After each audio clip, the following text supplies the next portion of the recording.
画面解像度上げた方がいいですよ。え？解像度が低すぎるんです。上げるってどうやってやるの？なんかして。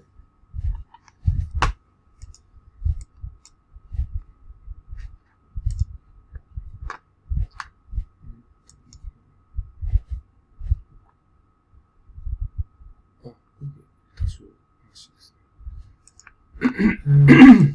そうか。よくわかるね、解像度低いって。いや、メニューが出てなかったですよ、全部。あれ？何やりたいの？下に下げたんですけど。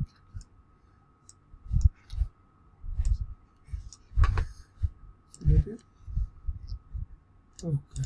もっとこういっぱいにして。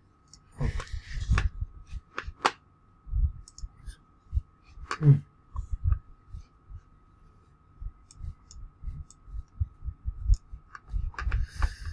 はい。そして、今もう録画中なんですか？うん。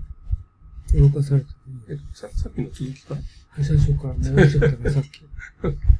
Okay, good morning everybody. My name is Yoshiaki Sonoda, and today's lecture is a continuation of the last month's the Education for Women by Yukichi Fukuzawa. Before I explain about his philosophy or education for women, I just want to briefly explain about what we discussed by the last time. And this chart explains about the brief transition of the education for women, especially during the Edo era, to the beginning of the Meiji era. And talking about the Edo era, which is roughly which can be roughly split into the two phases. One is the beginning of the Edo era, and another phase was after half end of the Edo era. And at the very beginning of the education for women, I explained about the idea by the Nakae Toju, who lived in early Edo era, and he wrote the book named Kagami-gusa. And his book was the very early stage of the education of education philosophy of the woman in Edo. And after that, the Kaibara Eiken, who lived in during the early 18th centuries, and he wrote another book, Wazoku Dojikun. This book consisted with 5 chapters, and especially the chapter 5 was dedicated for the education for women. And if we say about the education for women, the Kaibara Eiken's idea, which was written in the Wazoku Dojikun, was the most famous one and the most widely spread all over Japan. And after that, his idea was written as the Onna Daigaku, or the Great Learning for Women, by the publisher of Edo and Kyoto in 1726. And the contents of this book, Great Learning for Women, is almost the same with the book of the Kaibara Eiken, but slightly the structure of each sections were modified or restructured by the publishers. And roughly speaking, the one of the biggest the difference between the Wazoku Dojikun chapter 5 and Great Learning for Women by the Edo and the Kyoto publisher was the chapter 5 of the Wazoku Dojikun was mainly focused on the how to teach the the daughters were all women from the aspect of the parents. So he wrote how to parents should teach their daughters, and it is well known fact that the Kaiba himself was also the very famous Confucianist, and naturally his idea about the education for women is based on the idea of the Confucianism, and also he is his idea is based on the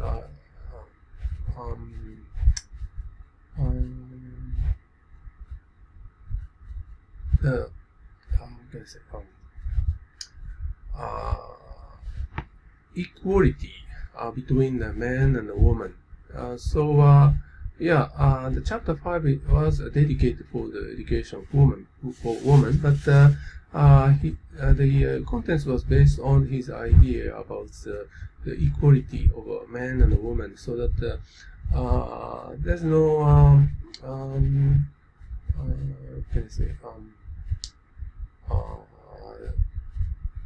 some kind of discrimination of a woman against a man did not exist in this the teachings. But in Great Learning for Women, published by the Edo and Kyoto publisher, the contents was slightly modified from the original one to the idea which was based on how the woman should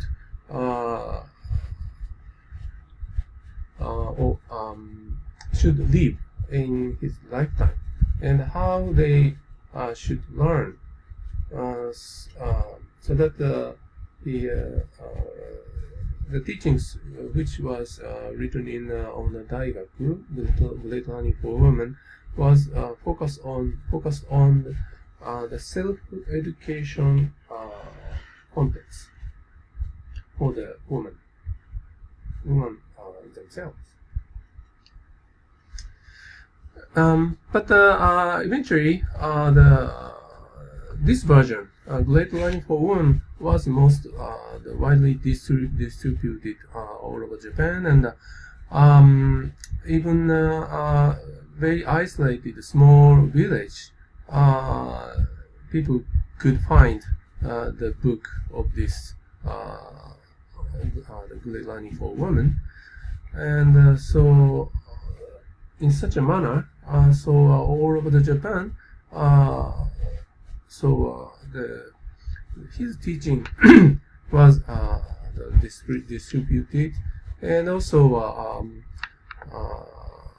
the Japanese people learned about the education for women based on his idea for a long time, not by during the Edo era, but also beyond the Meiji Restoration. Even the middle of the Meiji era, still his book was widely read by the many people, many Japanese people. By the way, I have a question. The Meiji Restoration, it was 1867, right? Mm-hmm, yeah. But Kaiba Eken wrote this book, just you mentioned, 1726. Mm. So more than 150 years ago, before Meiji Restoration. Yeah, yeah. But still, they are very popular in Edo era. Or the Meiji government pick this document up for the ordinary people, or still in Edo era, this is famous for everybody. Yeah, of course, in Edo era, his book was most the famous one, popular one. But also that you always talking about Nakai Toju. Mm-hmm. And he is the person of the start of Edo era. Mm. So he just also he is very famous for all the way around. Mm. Edo era, and also is he famous in after Meiji Restoration?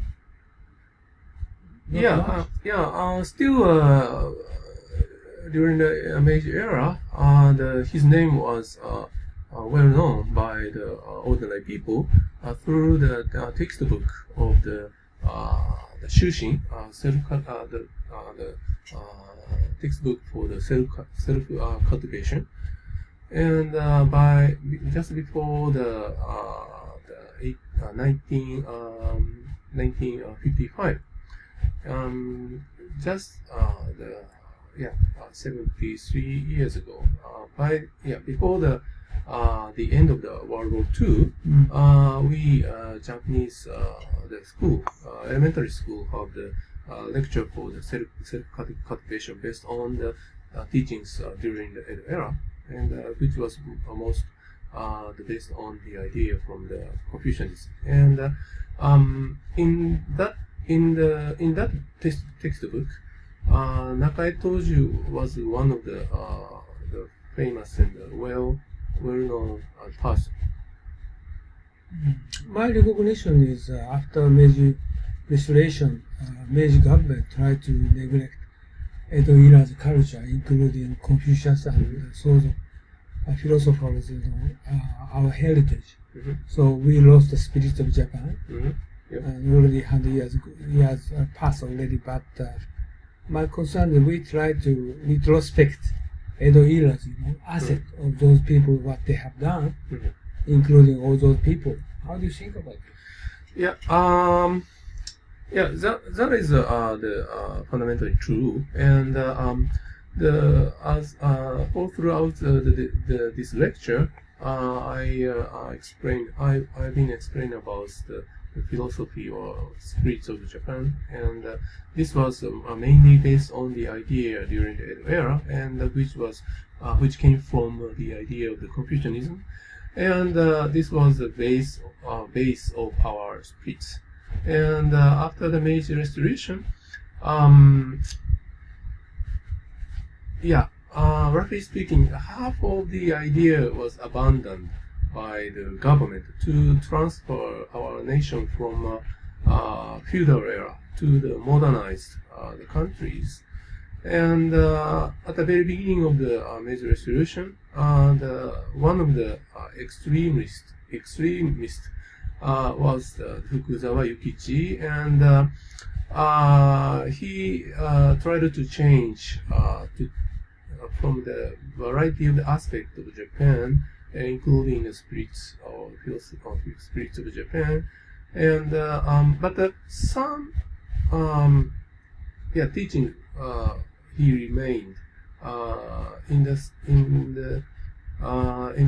style of the lecture. So actually, the Fukuzawa Yukichi tried to change by abandoning many things which we learned in the era, but and also in,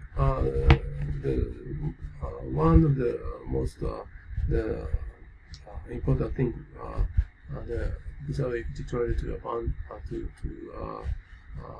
abandon was the teachings of Japanese Confucianism, but still they tried to remain that in the form of the lecture in school, so that even in the Meiji era, still we had the textbook for the self cultivation, but that is the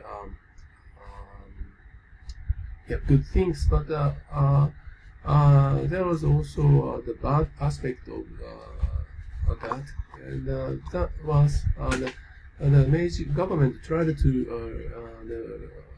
remain what we learned in the Edo era by in the form of the lecture in the schools. Really? So that that means the learning in Edo era was based on the practice during the daily life, not only in the classroom, but even outside of the classroom. the people tried to keep the teachings all throughout their life. But in the Meiji era, this teaching turned into just one lecture, which the people only studied in the classroom. My recognition in getting into the Meiji era, the government tried to eliminate heritage of Edo Confucius type of studying. And just before you mentioned Yukichi Fukuzawa, he tried to emphasize much more on knowledge rather than wisdom in the past we experienced before. So getting into the Meiji era, many people are gradually forgetting what we did at Edo era's experience or knowledge or wisdom. So this is my recognition. So while Meiji stage for 40 years until the Russo-Japan War or Sino-Japan War, at that time we had very good or fine people in Japan. But since then, we are losing kind of prestige people or kind of people with dignity is diminishing. This is my recognition, especially getting into the World War II. Almost all people had gone. So this is our my most concern. So this year is this year is 150 years restoration anniversary year. So we need to consider back to the Edo era, our experience, our knowledge, our heritage. How do you think about this? What you talk about right now is very true, and so there is one question. There may be the one question that why the Fukuzawa Yukichi or the people who lived in the beginning of the Meiji era tried to change such kind of good heritage of the education was. They themselves did not understood about how big the education in Edo affected their lifestyle or the identities. Even talk about the Fukuzawa Yukichi. Of course, he was born in at the end of the Edo era, and he himself learned the teachings of the Confucianism, Japanese Confucianism, but also he himself did not understand how big the effect of the Japanese Confucianism he learned at the end of the Meiji era, Edo era, and one of the big the trend at the beginning of the Meiji era was how to industrialize and how to modernize the country, Japan as a country or as a nation, in the aspect of the efficiency in all aspects. And that idea mainly came from the industrialization of Japan, and so of course, in the aspect of industry in Edo era, there was not much the industry in Japan, and one of the issues which the Japan faced at this moment was how to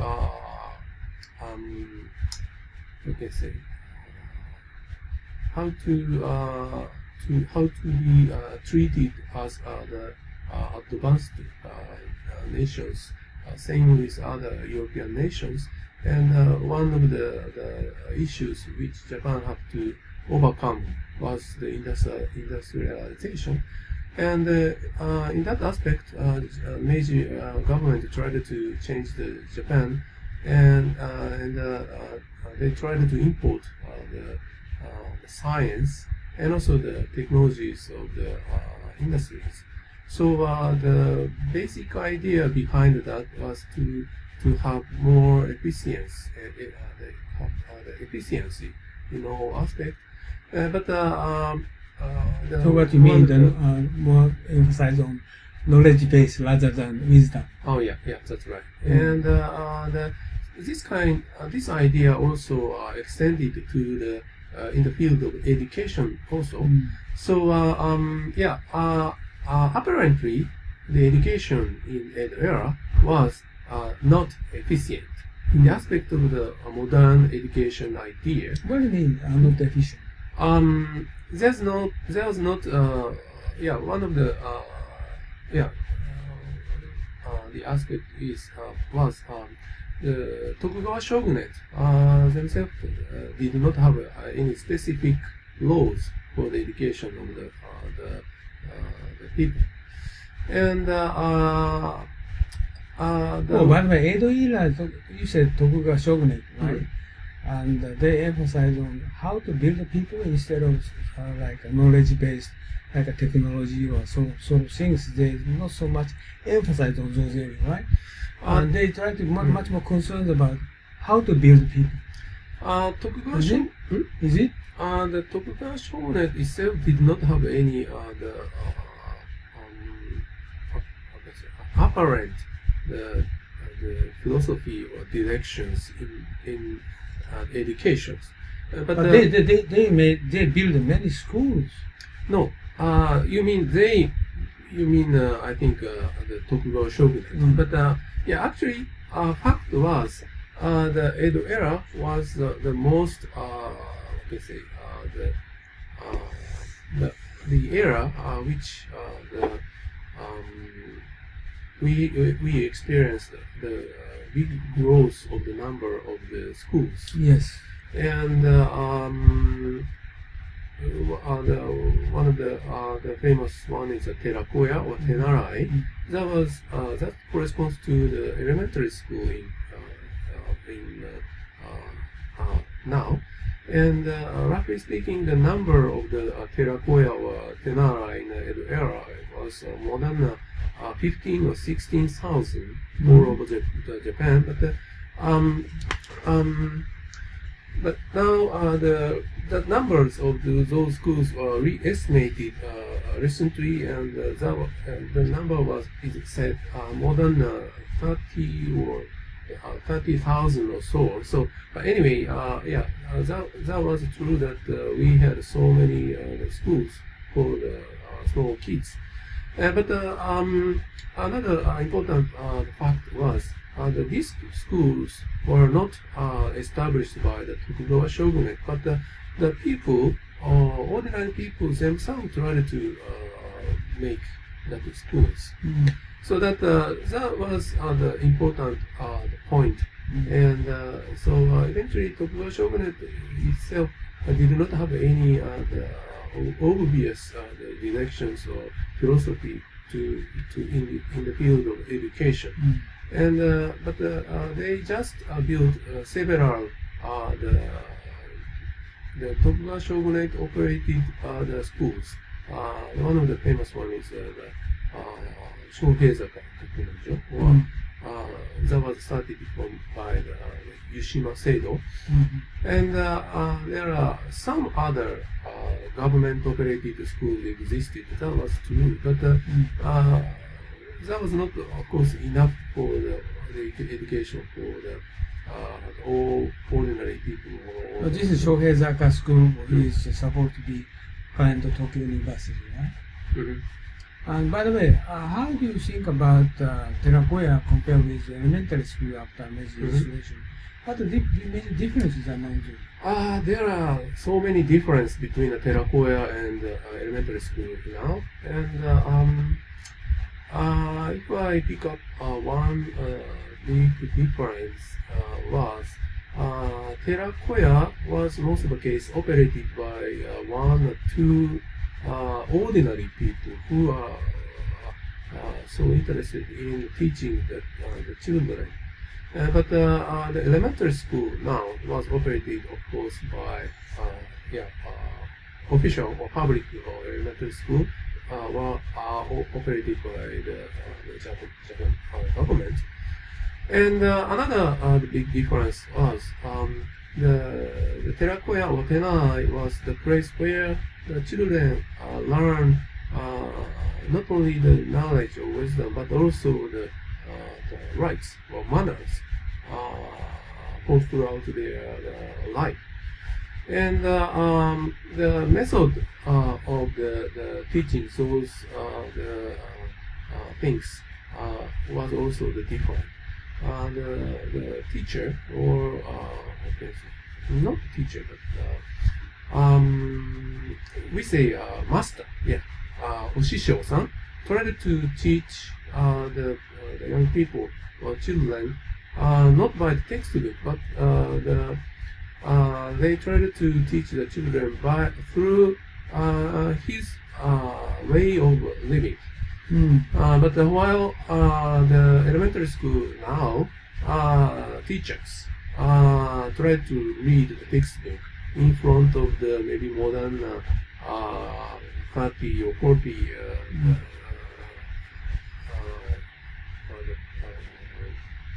children, and at the same time.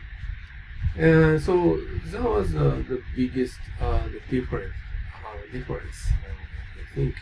By the way, recently, Japanese government, Mr. Abe, criticized the quality of teachers, and they try to re-educate or reform of education. And is this regarding kind of, government organized school kind of, they have a lot of problems, do you think? Yeah. So that I think the Prime Minister Abe already noticed about the issue or huge issue of the current education system, especially in the elementary school, in the aspect of cultivating themselves, not only by getting the information, memorizing those information into the brain, but I think he noticed about that, and he tried to change the current situation of the education, but it is not a simple issue. Now the education system in Japan was matured through the more than 73 or 4 years after the World War II, or if we think about the Meiji Restoration, more than 150 years, so the Japanese education system was gradually changed, and it is not simple to change this structure at once. So anyway, the Prime Minister Abe declared that he is going to change by introducing the classroom for the self-cultivation or the dotoku as the one class. I think that can be the starting point. But again, what we have to think about is the what we learned through the Shushin or the Terakoya during the Edo era was not memorizing the information, but the practice of the rights in every moment during the daily life. So, but the current the form of the classroom lecture cannot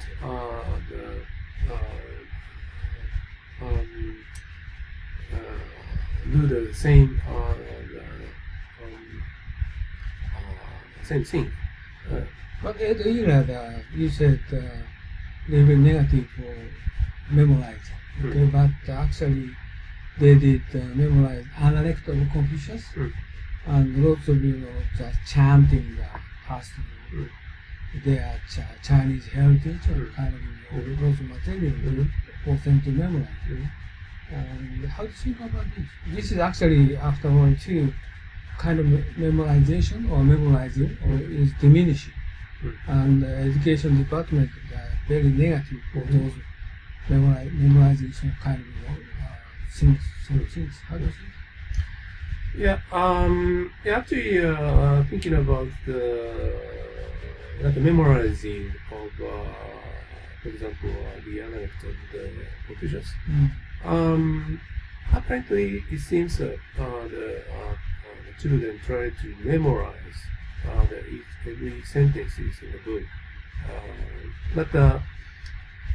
And also in that aspect, the style of the teachings in the Meiji era was also apparently the same.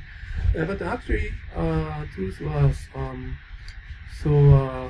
the children tried to read through the analects of the Confucianism. Even the teacher or master did not try to teach them the meanings, but the children tried to read through, and as a result of that, naturally the children remember the text, each text. Yeah, Terako every morning they are reading analects every morning for certain time of period in the morning before starting lecture. But this kind of sort of custom is fading away, especially after World War II. Yeah, so that at the beginning of the Meiji era, I think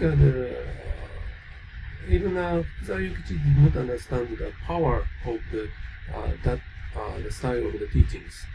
We say sodoku, reading the book without understanding or thinking about the meanings of the sentence. But eventually,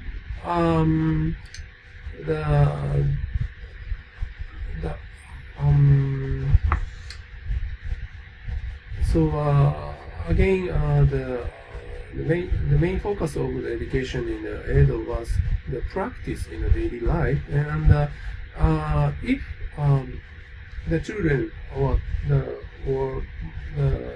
after they matured and they became the adult, and once he or she faced to some issues in the daily life, and somehow the solutions or the idea how to overcome that issues from the memory of the teachings of the analect of the Confucius, which they remembered when they were the children. By the way, how do you think about after World War II, when after born, and before World War II, parents teach children reading, writing, and calculation using abacus. Three issues they gave the children the opportunity when they are old, like 3 years and 4 years old. But after World War II, this kind of reading disappeared. Reading means just I said, told you, analytics reading or sort of things disappeared because probably I think what give the information program for them to eliminate kind of memorizing. How do you think about this? As I showed in this chart, so we faced the two, big turning point in the aspect of education. One is the end of the Edo and the beginning of the Meiji, and another turning point was the end of the World War II. And but the nature of these turning point was slightly different. At the end of the Edo and the beginning of the Meiji era, we ourselves tried to change ourselves to adapt our lifestyle or to become the modernized countries by importing the philosophy or science or industries from the Western countries. But another turning point at the end of the World War II. At this moment, we were trying to be changed by the GHQ in every aspect. The people in Western countries said that this was the punishment to the Japanese government to invasion of the Asian countries, but that was not true. And so GHQ or the United States tried to change our Japanese in every aspect, and education was one of the that. And so we were forced to abandon our teachings, and more specifically, we had several classrooms even before, of course, even before the end of the World War II. And the numbers of those classrooms were almost the same before and after the end of the World War II, but the contents was different. Especially talking about the dotoku or self-cultivation. Before the World War II, we had that classroom. Still, that was not enough for the actual self-cultivation for the children. But still, we had that kind of classroom. But after the World War II, GHQ forced us to abandon that classroom, and including not only the self-cultivation, but also the history of the nations, and also the geographies. Those are the main the classrooms which the GHQ tried to force us to abandon. But soon after, those You said geography? geography was also, yes. What do you mean, geography? Geography. It is slightly difficult to explain about the effect or their intentions.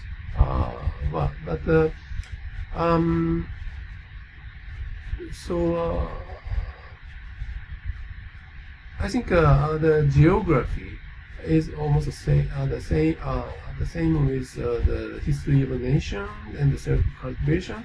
Those were all contributed to mature the identity of the Japanese before the World War II. So in that aspect, the geography has the same effect to the Japanese identity. Knowing our country well, along with the time, history, and also in the aspect of the geography. And so in that aspect, geography itself have a strong effect to the cultivation of to learn our identity. So, By the way, also at that time, we had the Teachers Association, right? This is very much influenced by communist people. That's right. And all those activities which the GHQ forced to us was based on the apparently opportunity of equality of the people, and especially in the aspect of education. They tried to make the system, the education system, more efficient, along with the idea of the Western countries. But actually, another intention or true intention of that,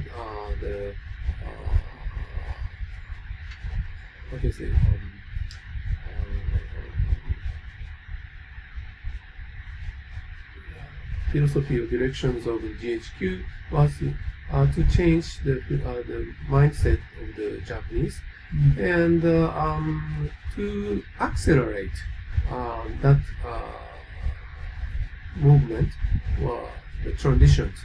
The GHQ. My question is: the GHQ cooperated with communist-led teachers association. However, the GHQ supported for this kind of communist-led organization? There are two reasons. One is the GHQ tried to establish the Japanese Teachers Association to accelerate this. I think we can say the brainwash, and so that as a result of that, the teaching education of the children became the labor work. And another aspect was to accelerate these activities more. GHQ tried to use the power of the communists. But at this moment, still the Western countries, including the United States, did not understood about how let's say, terrible or the effect of the communist. And soon after, we had many turmoils, which was caused by the communists, drove by communists, and so that soon after the GHQ understood about the danger to borrow the communist power, so that they tried to stop to borrow the power of the communists in all aspects. But once the communists got the power or right or opportunity to spread the idea, it was also not easy to disregard the powers. The Japanese education system is occupied by sort of teachers association, very much influenced by communist group. So after even after World War II and 70 years passed, still they have a big history of kind of bad influence by communist people, right? And they try to give Japanese children bad education. Okay, let's moving on. Next slide. Okay. So going back to the main track of today's topics, and this chart explains about the rough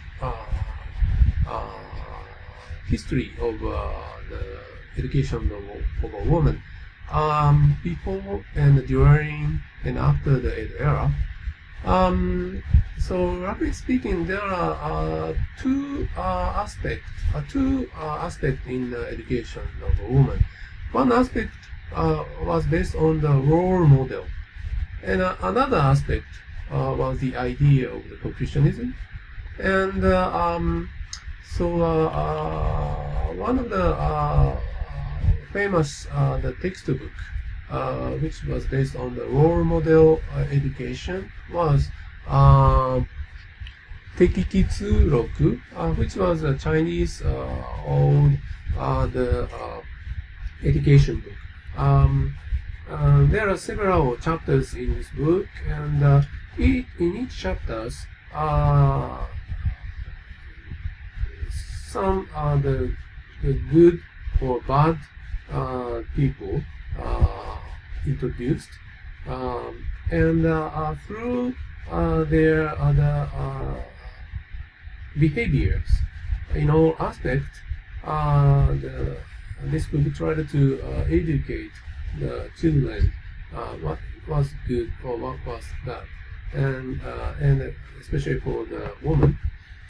And the Nakae Toju's the Kagami-gusa was mainly based on this book.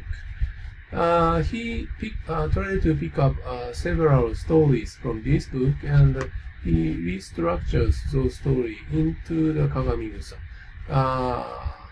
and adding his ideas in each sections. And another aspect based on the women's education based on the Confucianism idea, there are the two the famous books. One is Jitsugo Kyo and Doji Kyo, and also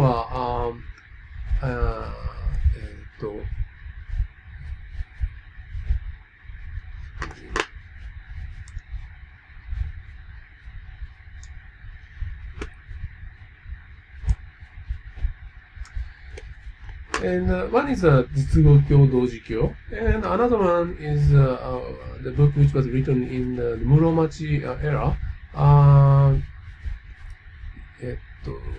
The name was Imagawa Imagawa Jo. This is the title. And those books were very famous. The book which was dedicated for the education of women. And afterward, during the Edo era, so those Jitsugo Kyo and the Doji Kyo was reintroduced as the Onna Jitsugo Kyo or Onna Doji Kyo. Those were the woman's version of Jitsugo Kyo and the Doji Kyo.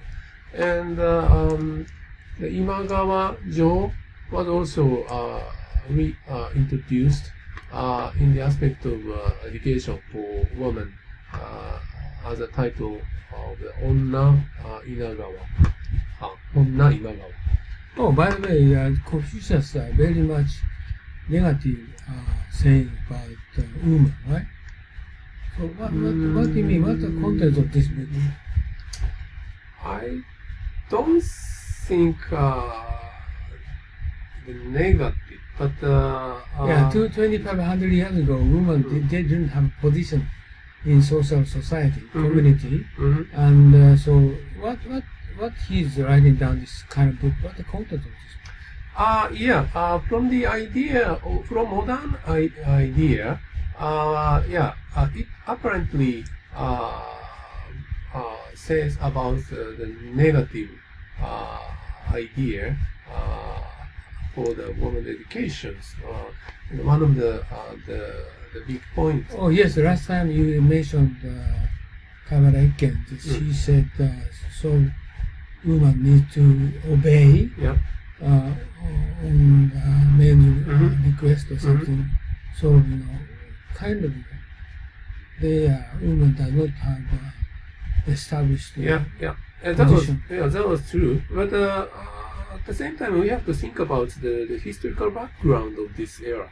So at this moment, all people are treated as equal, and that was the basic idea.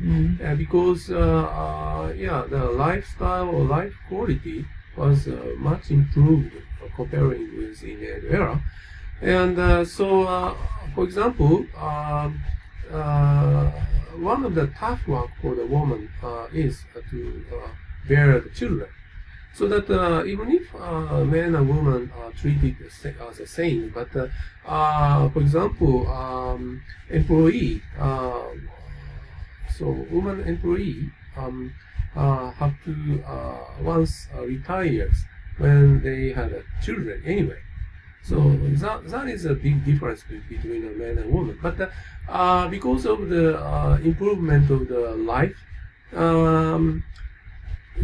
even if the woman have to bear the children if they pregnant, but soon maybe 1 or 2 years after they can come back to the company. But in the Edo era, the situation is drastically different. So one of the example is of course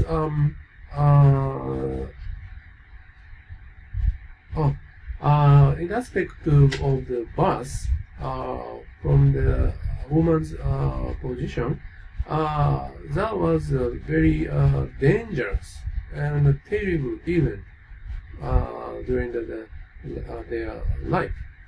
And this death rate of the woman was very, very high, especially during the age of 20 to 30. That was the age when the woman in Edo bear the children.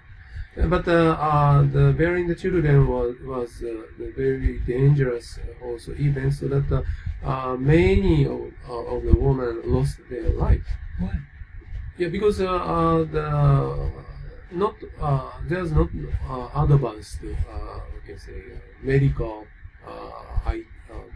idea or knowledge. You mean the women death rate is so high comparing to men? Yeah. Really? So that's why. So if we think about that kind of situation, bearing the children is a very wonderful and very precious things to the people, and also another thing we have to keep in mind is the during the Edo era until the maybe during the Meiji era, the family system was the base of the society. Not only Japan, but in Japan, yes. So that everybody tried to live along their life for the family, or even the bloodline. And one of the biggest mission for the people was to continuation of the families. So that's why every people, men and women, have their responsibilities in that system. And in that aspect, woman's responsibility is bearing the children and growing up the children for the families. That's why, and also the Edo era was came after the war period, and of course during the war period, men have to go out to battle with the enemy, and while the women have to keep the house. So that kind of the culture still remained in Edo era, and still the men have to go out for work, while women have to keep or have to do the household. So that's why from those aspects, naturally women have their the philosophy or the teachings, how to keep the household, how to mature, how to grown up the children. Those are the main the missions for the women during the Edo era. So that's why those books taught the woman in that aspect. Okay. So so that as I explained here, Nakai Tojo Kagami-gusa, he introduced based on the Chinese the book Tikikitsuroku, and after 50 years, the Kaiba introduced the Wazoku Dojikun, and chapter 5 was dedicated for the education for women in the name as the title of the precept for girls. And afterwards, I already explained this idea was rewritten by the publisher of Edo and Kyoto under the name of the Great Learning for the girls or women, or more specifically, the title of this book was the treasure box of the Great Learning for girls or women. And what's the big difference among the Great Learning and the Great Learning for girls? Yeah, I explained as I explained. The main focus on this book by the Kaiba original book was the how to educate their daughters from the aspect of the parents, how to grow up the woman, how to grow up the girl, which was written in this book. But the focus was slightly changed in this book.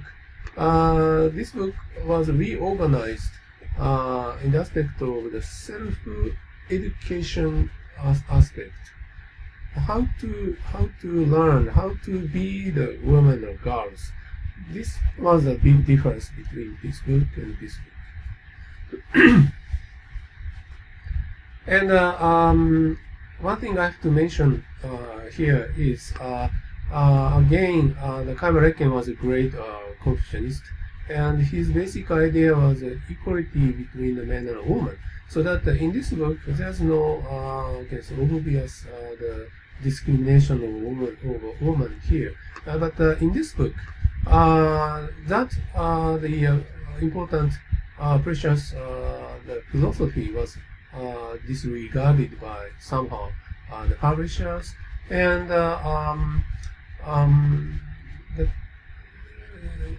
the color of this book is slightly kind of discriminated,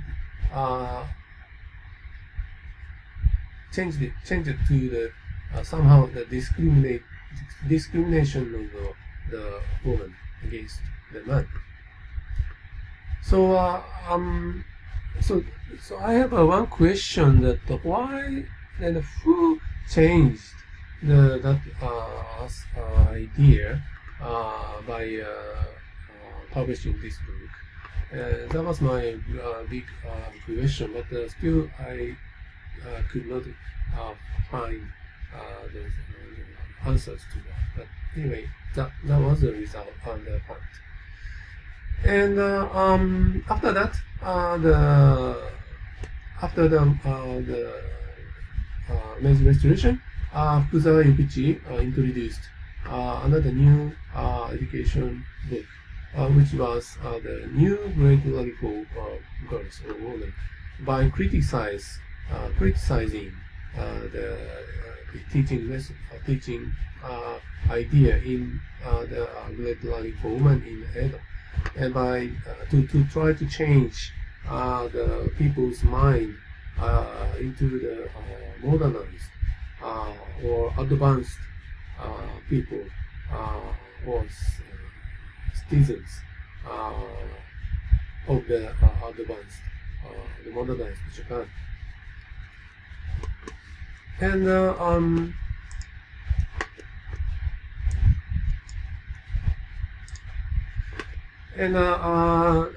also this chart tried to explain how the people tried to change drastically in each era. In Edo era,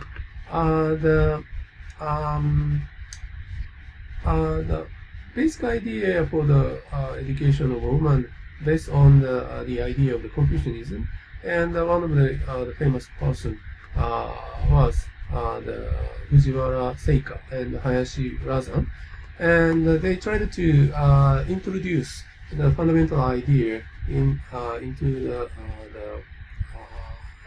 not only the warrior class, Bushi, but also the ordinary people. They tried to introduce the idea of the Confucius idea, and they tried to change the idea drastically. So before the era, in aspect of teachings or philosophy, still the idea of the Buddhist were more popular, but they tried to introduce the Confucianism idea at the beginning of the era. But some other people are, worried about that kind of a drastic situation, or to change the philosophy. And one of the famous person was the Yamagasoko. He again tried to bring back the ideas of the Shintoism, because at this moment he worried about such kind of a aggressive or progressive idea to change the Japanese spirit, and he tried to reintroduce the idea of Shintoism. And what is the big difference is progressive and conservative? Progressive means the people who try to change the world in a new way. And the conservatives is the people who try to keep the original or old style or form or ideas. Yeah. So that at this moment, the Confucianism idea was a new idea to the people at the beginning of the Edo era. And so that the Fujiwara Seika or Hayashiraza or other all the Confucianists tried to introduce the idea of the Confucianism against the idea of the Buddhism, which was why Yamagasoko is a side of the negative side? Because some people thought the introduction of those ideas was good. He is negative for Confucius? No, we cannot say simply like that. He was also actually the Confucianist. Confucianist. Why he is conservative? But as I said, before the Edo era, the idea of the Buddhism and also Shintoism was popular.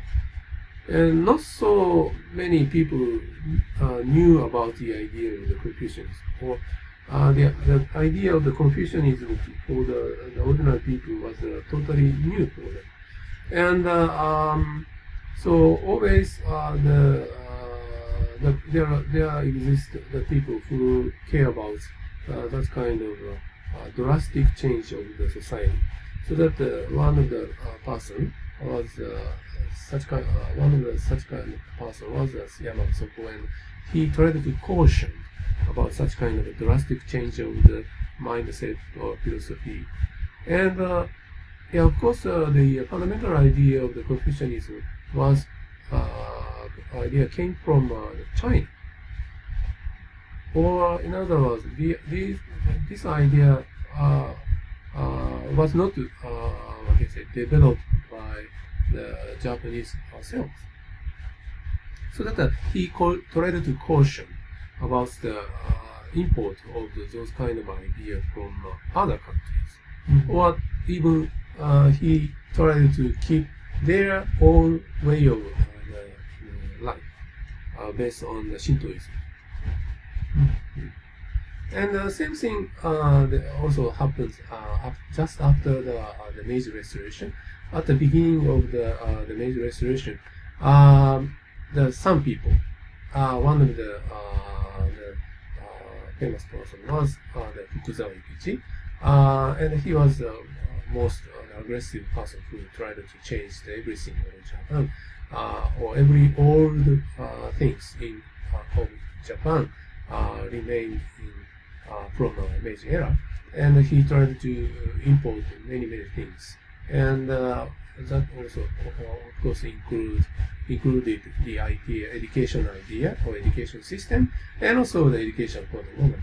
And he introduced the new great learning for women by criticizing the idea of the education of the woman in Edo by the book of the new great learning for women.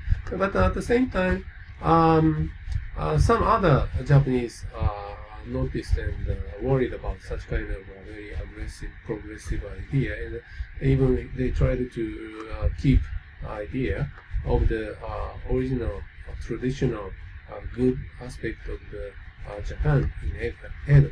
And one of the famous person was Kitaro Nishida, and he tried to explain about the philosophy in the aspect of the Confucianism idea, which spread all over Japan in Edo, and so that we can say the Fukuzawa Yukichi was the progressives, while the Nishida Kitaro was the conservatives. Yeah, this is a big difference after Meiji Restoration. So Fukuzawa is what this mean progressive mean? Not Confucius, right? Not Confucius, right? No. What he tried to open that. Yeah. So the reason why I put this chart here is I would like to show the beginning of each era. There are two sort of the people existed. One type of the people tried to change the society in a drastic way, But another type of the people tried to keep the traditional things. And these Completely different meaning, right? This is just before, after Meiji era. Mm. Right? Yeah. Completely different thinking, right? Yeah. Before, after Meiji era. Mhm, mhm. Okay. Okay, so and the last time I think last time I explained about the how the Fukuzawa Yukichi tried to change the philosophy of education for women as a modernized the people or more modern the people in the modern Japan based on the idea of the Western culture, Western philosophy, and He talking about equalization of women. yes, he tried to bring the equalization of the people between the men and the women as a new idea from the Western countries. And one of the famous the book was the Gakumon no Susume, or encouragement of the learning. And this book was written for the general idea that the people should learn from not only the high class people but also the low class people. All the people should learn to change and develop these countries. And he proposed to learn, especially talking about the science or new education which were imported from the Western countries. And especially he focused on the science or the math or those kind of the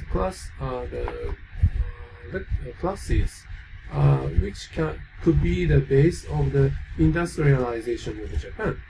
So that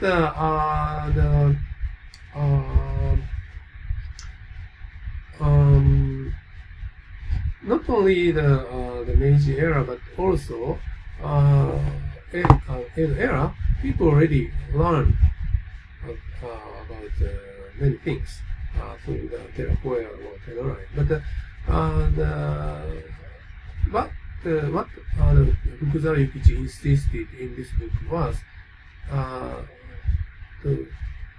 he insisted that people have to learn about the science or physics or whatever, those kind of the classes. Those were totally different from Edo era, because what the people learned in Edo era was mainly based on the idea of the Confucianism. But Fukuzawa Yukichi denied that, and on the other hand, he tried to spread the science or physics or those kind of classes for the industrialization of Japan.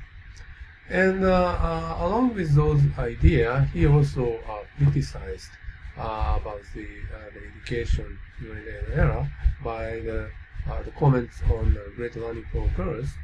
And after that, he also wrote about his idea for the woman, education for the woman, for the new Japan. And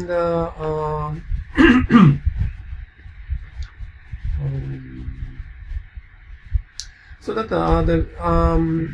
this was also the part which I already explained last month, but I'd like to mention briefly about the background which we should keep in mind before we see the how or what the Fukuzawa criticized.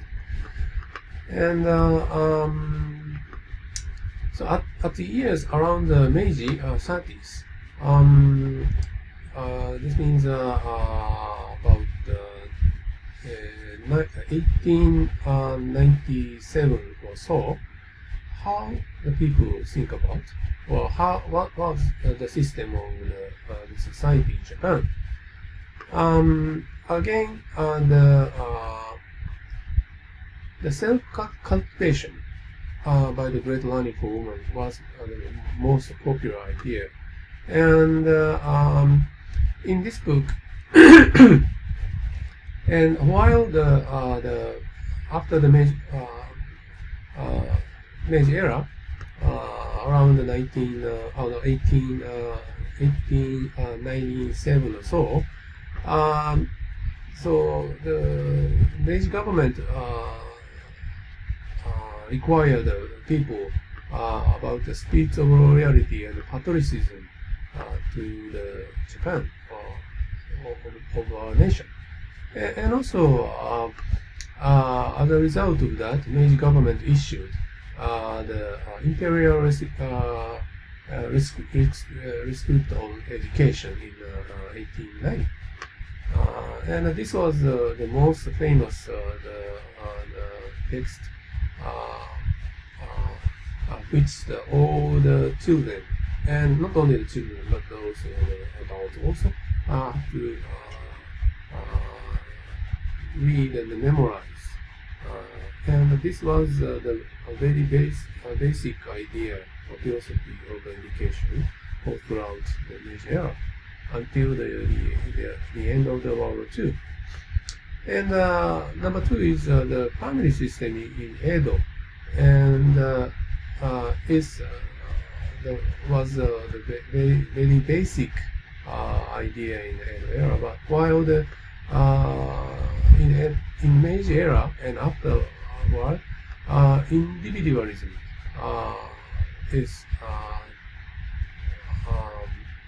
came, and so that as a result of that, during the Edo era, the basic idea for the education of woman was based on the concept of the dutiful wife and the devoted mother.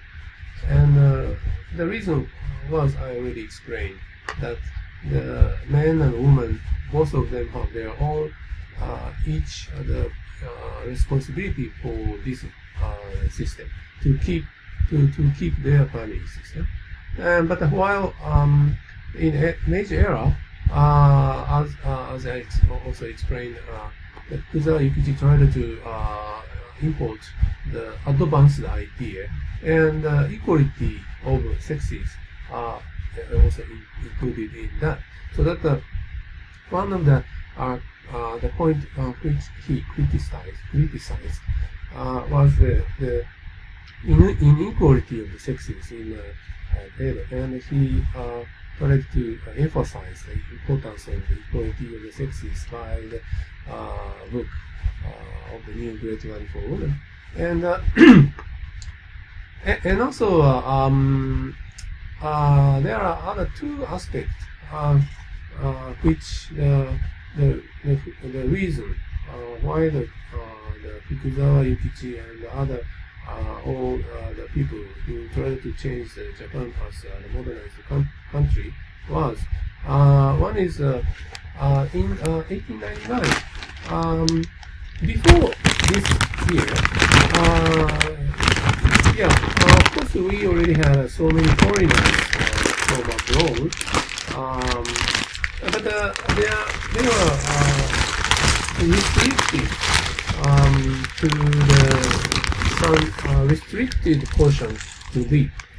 They are not allowed to live in Japan free, but they were restricted. But after the 1899, the Meiji government decided to allow them to live in any place in Japan. So this was the start of the mixed residence in the interior.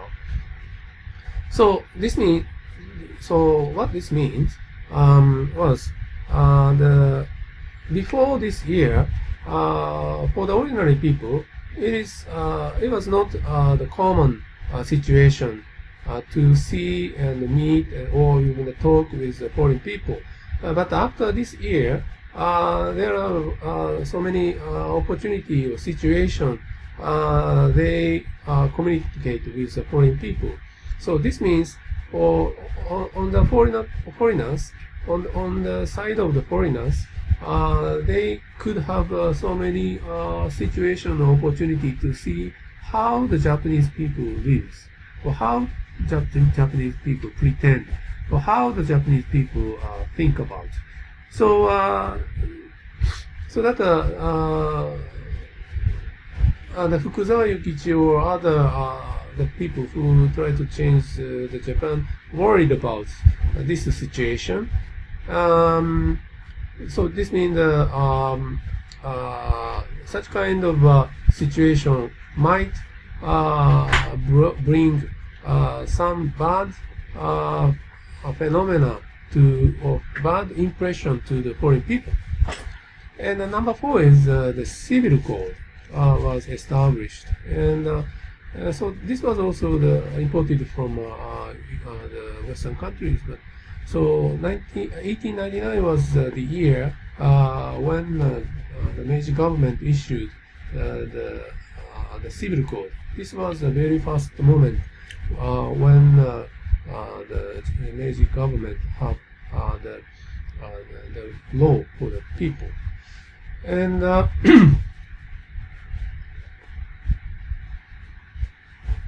and also talking about the Great Learning for Women, as I already explained, which was most read the book in Japan, and it was said that the Great Learning for Women was to be found on even the scantily furnished shelves in the poor merchants' houses. And the people of class that was in the house in those days, the least are addicted to reading, saving respect of the few standard books of traditional value and antiquity. And you mean Meiji era? No, during the Edo era. So I already explained. Even local isolated the town or village, still the people could find, or even the poor man, every the house, including the poor people, still they had the book of the Ekken's Great Learning for Women. So in such a way, his book was well read by the many Japanese people. Well, that you said scantily is don't read, right? Scantily is just this word is usually we don't use that, but they don't prepare. Very few. Okay. They don't. It means they don't use this book. No. So this means even the people who are not interested in like reading or learning, but even such a kind of what can I say, people try to have the book or to have this book.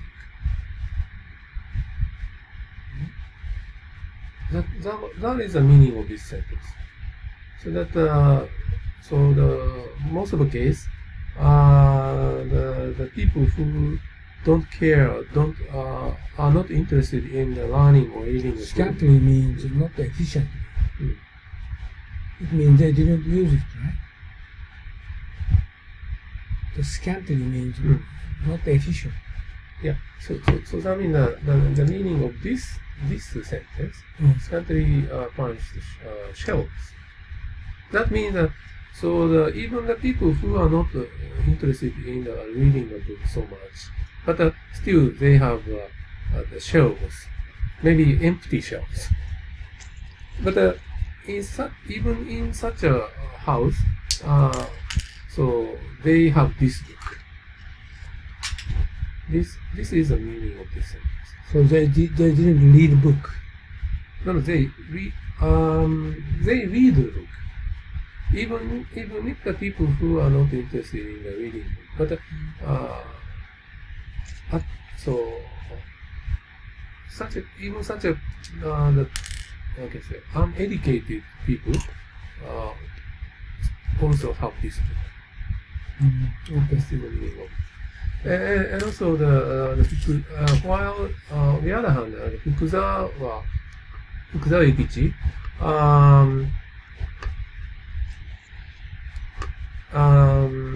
he wrote the critic of the Great Learning for Women and also a new Great Learning for Women. This was also the well-known, read book.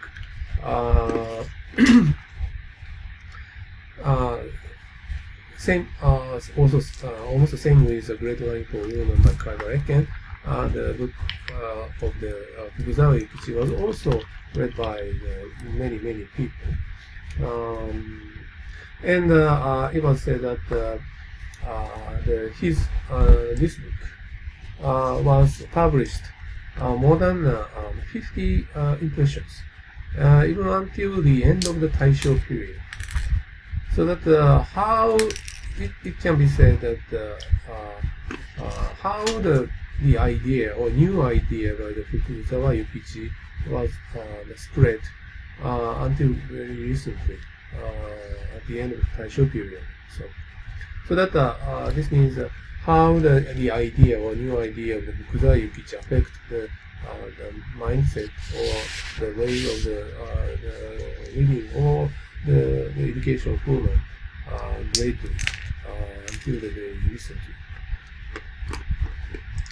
So and from this the pages I put the every the chapters of the Great Learning for Women by Kaiba Eken, and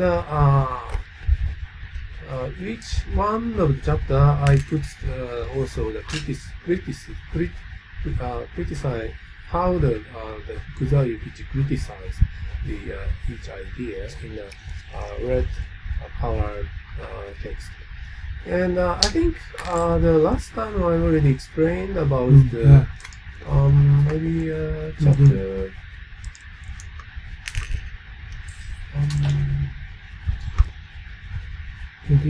Maybe I think I already explained the chapter 6, so that I like to start over from chapter 7. And the chapter 7 of the Great Learning for Women was about the respect the brother-in-law and the sister-in-law, and I can mention that as a brother-in-law and a sister-in-law are the brothers and sisters of a woman's husband, so that they deserve all her relevance. And should she lay herself open to the ridiculous and dislike of her husband's kindred, she would offend her parents-in-law and do harm even to herself. So whereas if she lives on good terms with them, she will likewise rejoice the hearts of her parents-in-law. Again, she should cherish and be intimate with her brother-in-law and his wife, esteeming them as she does her own elder brother and sister. So even husband parents and also the husband, the brother or husband or sister, the woman should treat them as if they are her true parents and also the true sisters or brothers. And about these teachings of Eken, how the Fukuzawa criticized that. And on this the teachings, he agreed. The above is correct to a certain extent. So that roughly speaking, he agreed with this chapter 7, and since they are not blood relations, it is difficult to accept the command to give the brother-in-law and his wife the same amount of esteem as one's older brother and sisters. So, but at the same time, he criticized a little bit. So that so if we comparing with the how true He said it's impossible, right? it is impossible. So that so he tried to explain about this. Of course. So that he generally speaking agree with the teachings of the Aiken's idea to at a certain extent, and he would like. So she says don't need to respect them. Not so much, or even he said there should be naturally the difference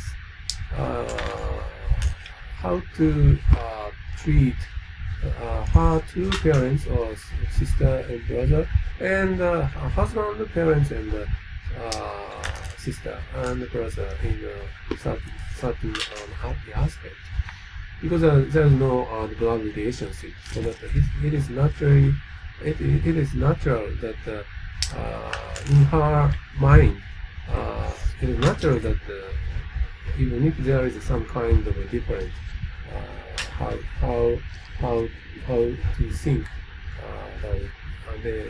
about their things. And however, I would like to strongly urge everyone to consider whether it is possible genuinely to have the same affection for one's husband relations as for one's own. I firmly believe that I firmly believe that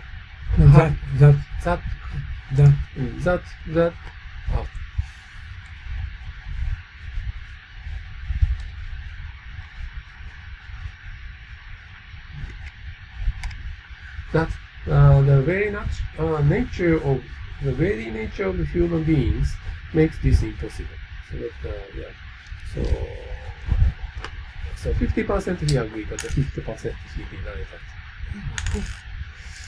And next to chapter 8, I can talk about never even dream of jealousy. So that we talk about the jealousy of the woman, and let her never even dream of jealousy. If her husband be dissolute, she must expostulate with him, but never either nurse or vent her anger. So if her jealousy be extreme, it will render her countenance frightful and her accent repulsive, and can result in completely alienating her husband from her and making her intolerable to his eyes. So her husband acts ill and unreasonably, she must compose her countenance and soften her voice to remonstrate with him. And if he be angry and listen not to remonstrance, she must wait over a season and then expostulate with him again when his heart is softened. Never say that himself up against the husband with harsh features and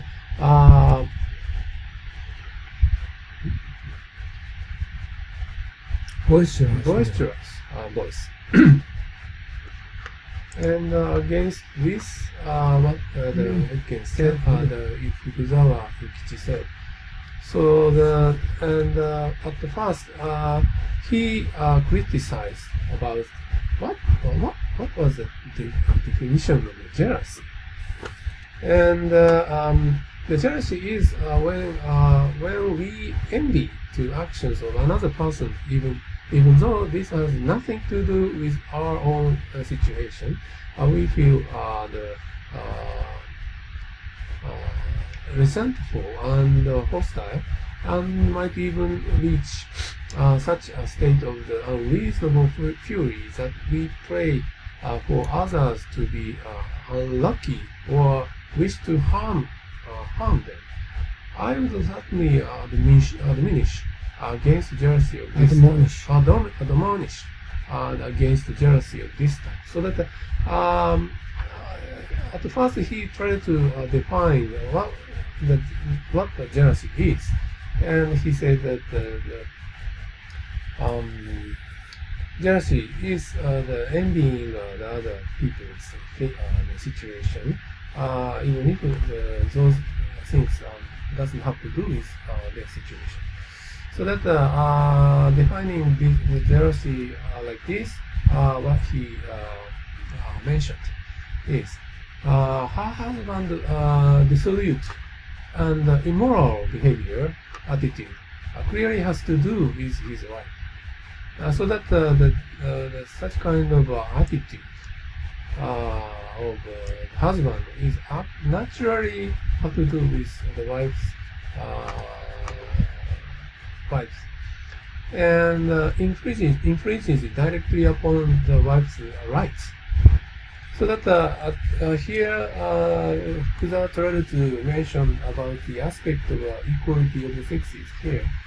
And so this is not the case of the above, and so that the husband the such kind of attitude is not the jealousy he defined here. So that so this is not the case of the above, and is not this sort of jealousy. And of course, since marriage contract. He mentioned marriage is a contract here, and a husband and wife to spend their whole lives together, and it is cruel and insulting treatment for one party to ignore this contract and do something equivalent to rejecting the others by going so far as to include in dissolute and immoral acts. So that again he tried to explain about how the jealousy I can mention here was ridiculous in the aspect of the contract of the marriage, and also from the aspect of the equality of the sexes. So such amount of the breach of the contract serious crime. So therefore, if the wife, being the injured party, clearly makes the case for the husband guilt. So this is a way of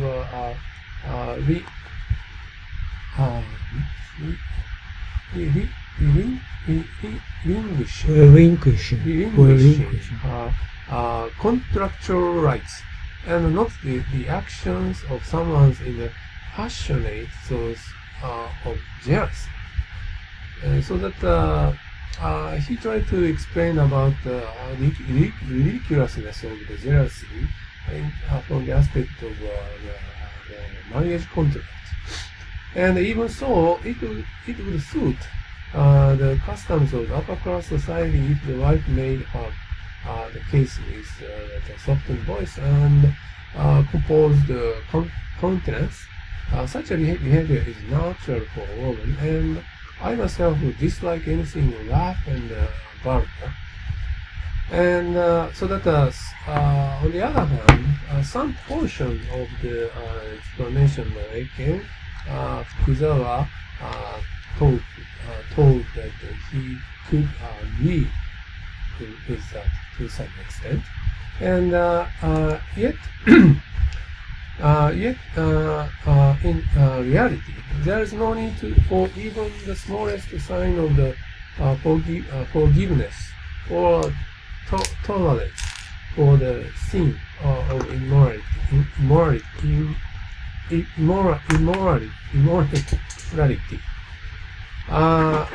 Even if the man grows angry as a result, this should not be the cause for fears. So to fight with rock-like convictions is the duty of a woman. So that women also have to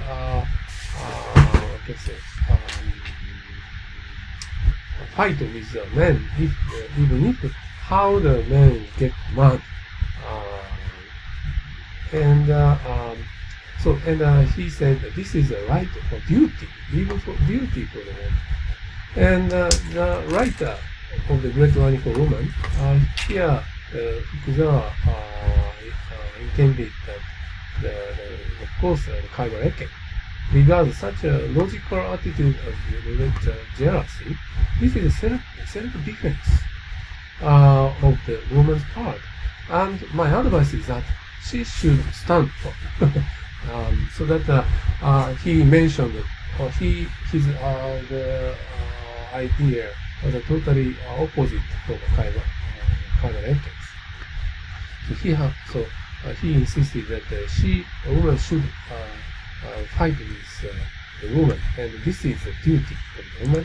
And also, even this kind of attitude is a self-defense of the woman in the aspect of to keep the marriage contract, and this is the right of the woman.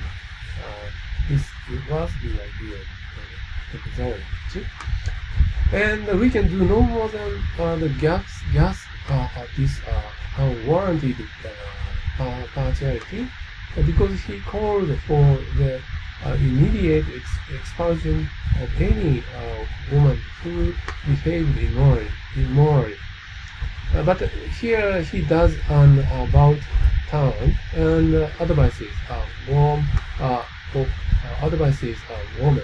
not to nurse or vent her anger if her husband commits exactly the same crime.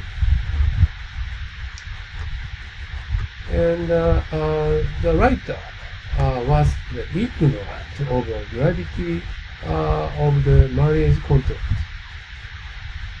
He criticized the Kaiba Eken was ignorant, and therefore of the rights of woman, and he thought of them merely as the playthings in man's hand.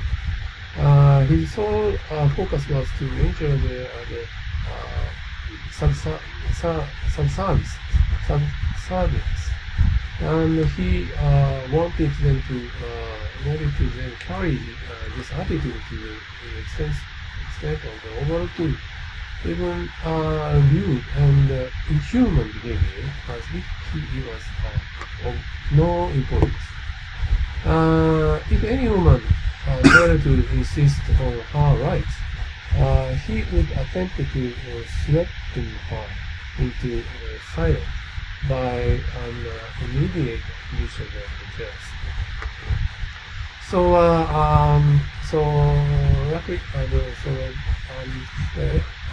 Fukuzawa Yukichi criticized the Kaiba Eken, didn't know about the true meanings of the marriage in the aspect of the contract, and so both husband and wife should have same equal rights under this contract, so that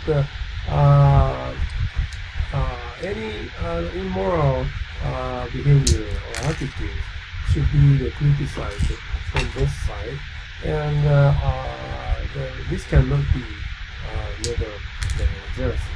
So this is here.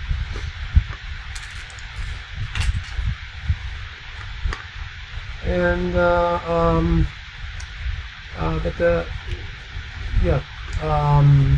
in male circles today, there are so many shameful acts being committed that is not the matter of taking great pains to detect the small signs. On the contrary, rather than needing to expose what opened the secret, it is more the question of exposing what is already fully exposed to open view. Men who inherited wealth, or who have established themselves through good fortune, the government officials, company executives, scholars, doctors, even the priests of the temples, if you were to ask any of them what they desire beyond the fulfillment of their basic needs, they would say that beyond all else, they wish to indulge their feelings of lust to the food. What's he saying? I don't understand what you mean. So the Fukuzawa tried to criticize the people, ordinary men, and at this moment, the Meiji era, many of the men tried to do the immoral things publicly, like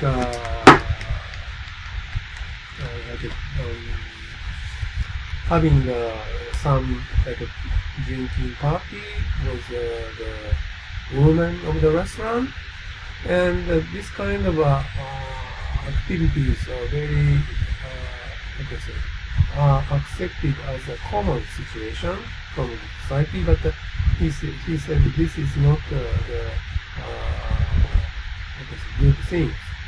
And this was what the Fukuzawa insisted here.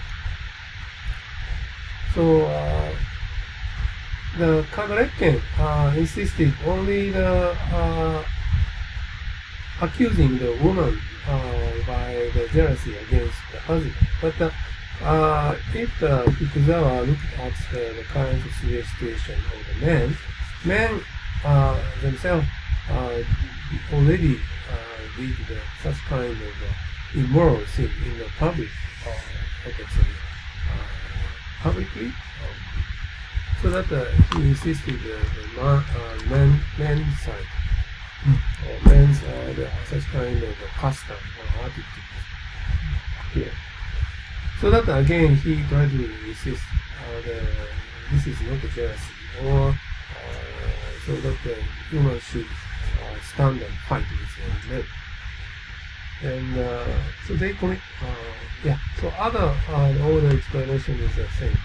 And so it's the custom of respecting men and despising women has lasted so long that it has become a second nature to women as well as men. From early days, they are instructed in the code of their family and oppressed by the general custom of society. So this has a great gradual filtering effect upon their vitality. As a result, they come to believe that to reproach a woman for immoral behavior is an act of jealousy. That jealousy is the vice that women should avoid, and that to give a voice to jealousy or show it in one's countenance will only bring disgrace. In short, one can say that the woman suffers as a result of the weight of the custom, which causes them to completely disregard their marriage contract. So willingly abandon their rights and willingly sink into depression. So that so he Kuza criticized here the reason why women behave along with the teachings of here is because the women have been taught along with the teachings of the book of the Great Learning for Women, so that even the woman could not understand the true meanings of marriage as a contract, and even they tried to abandon their natural rights based on that contract, and even the woman tried to abandon their rights, and while they lives along the sadness all throughout her life. So this was the point that Kuza tried to criticize the idea of the chapter 8 about the jealousy. Jealousy means just he takes it different way. Jealousy means said different way. Not jealousy, right?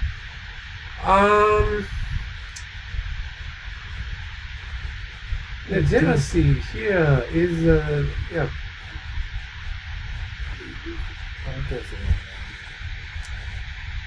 so Fukuza tried to define what is the jealousy here based on his idea. And he concluded that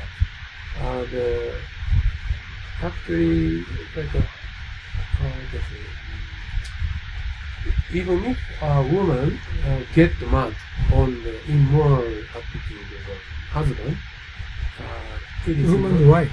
So woman's right. Right. It is not the jealousy. Kind of assertiveness. Woman's right. Yeah, it is the right of the law. This is what he like to expect here. And chapter 9 is about the be circumspect, never slander. And what the Kaiba talk about here is the woman should be the circumspect and aspiring in her use of words. And never, even for the passing moment, should she slander others or be guilty of untruthfulness. Should she never hear of calumny, she should keep it to herself and repeat it to none. For it is retailing of calumny that disturbs the harmony of kinsman and ruins the peace of the families. And against this idea of the Kaiba Ekken, what Fukuzawa mentioned about that, by declaring that a woman should be the circumspect and aspiring in her use of words, the right, the Kaiba Ekken is presumably telling woman to be radiant. If a talkative fool is truly irritating, it goes without saying that in woman, a quiet elegance is to be desired. I have nothing but the contempt for the tomboy, but if the only teaching that women are giving is to be reticent, this will also have negative consequences. So that the talk too much and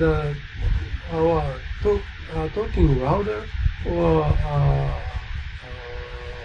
talking rudely against the other people was naturally the bad things, not only for the woman but also all the people. So that the attitude should not be accused because of she is a woman. And to instruct people to be circumspect in their use of the words and to be reticent can lead to the practical inconveniences if the practice of the reticence becomes habitual and dries up the power of the speech that is so necessary to human life. Like cannot describe her conditions to the doctor as well or else.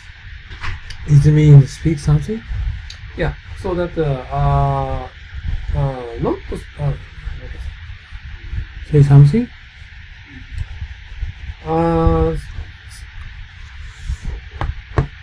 Yeah, Fukuzawa Yukichi recommended that the woman should against opinion. Yeah, explain their opinion or idea clearly, but not loudly or rudely.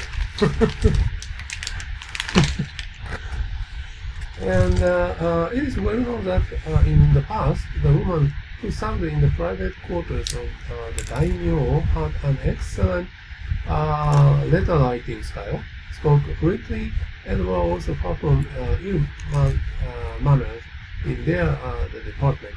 This fact is worthy of consideration. So that in Edo era, higher class of the woman have the naturally the ability or capability to speak fluently, elegantly, without a loud voice, while even they have ability to write elegant letter writings. And he, or Fukuzawa, tried to admire, and he also recommended people to keep in mind we once had those kind of people in the even in the Edo era, so that all the women should act like that.